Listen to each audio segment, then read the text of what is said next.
You must know in what context the cryptography arises.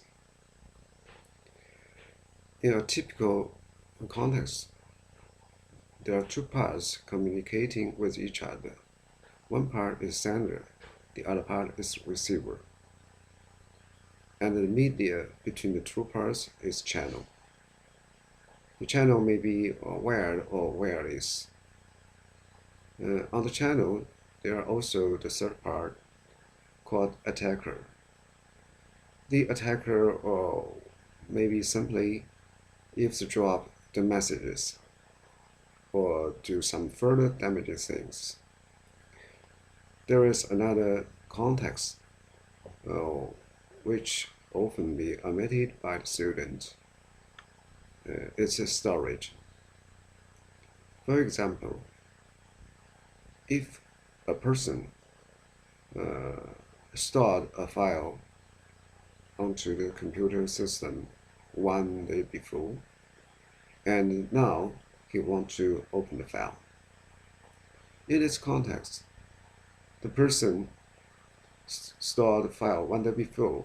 At that time, he is the sender. Now he wants to open the file. He is the receiver. The attacker maybe eavesdrop the file or damage the file during this period. So, as you see, the two contexts is very similar to each other. Almost we can see they are the same. As a Euro introduction, we must talk about some history. The ancient cipher was used in the following three areas: military, politics, and diplomacy. How do you understand the usage? We can make an example. If you are a general in frontier in ancient time, but you can't do anything as you will, you must listen to the command from the king. And the king didn't stay with you together. So you must communicate with the king through some messenger. If someday the king wants to send a message that tell you when and where you should do attack to your enemy, the king will send a message to you. But in the midway, the message may be caught by the enemy. So the king will transfer the message to another phone that just you can understand. In this situation, even the enemy caught the messenger, they still can't understand the message. A typical example is the Caesar cipher. In your history lesson, you maybe know the famous Roman governor Caesar.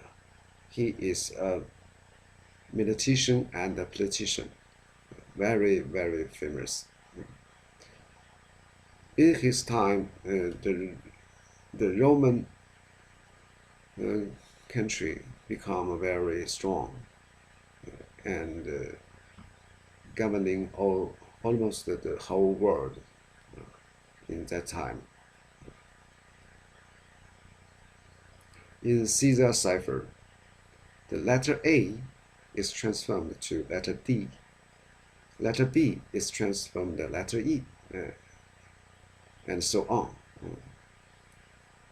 I.e., every letter is transformed into the letter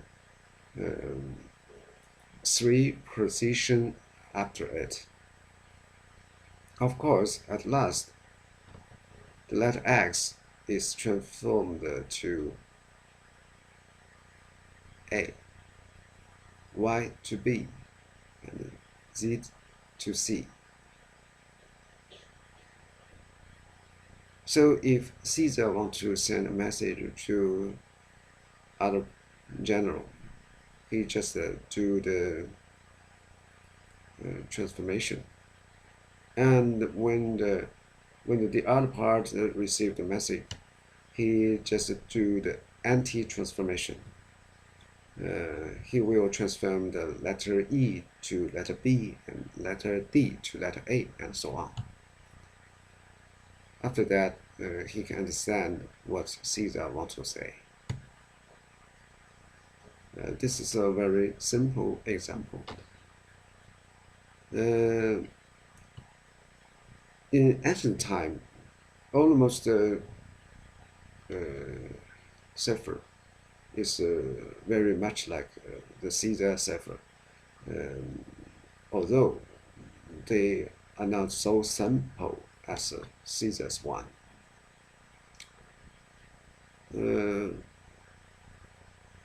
Before 1939, the designing of ciphering is just an art full of skills.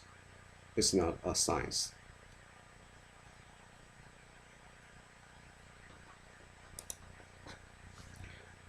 There is a very important event in 1949. The famous scientist Edward Shannon, published a famous article, Communication Theory of Secrecy Systems.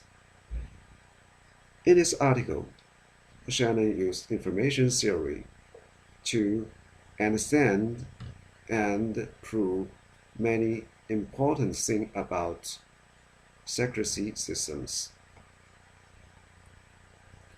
This is a famous sign for this area. From that, this area become a science. Maybe some students want to know what's the difference between the science and the non-science. I can just say one sentence about the difference. In science, mathematics is used. If in some subject mathematics is not used, it's not a science. So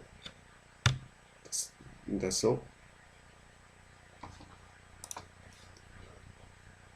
But from 1949 to 1976, cryptography is not developed very much because there are not any public communication between the scientists from the world. A subject will develop just because we can make communication with each other. In 1976, Diffie-Hellman published a very famous article, New Directions of Cryptography. This article opened the new options for the next research. In traditional cryptography, we often use the ciphering like Caesar cipher. But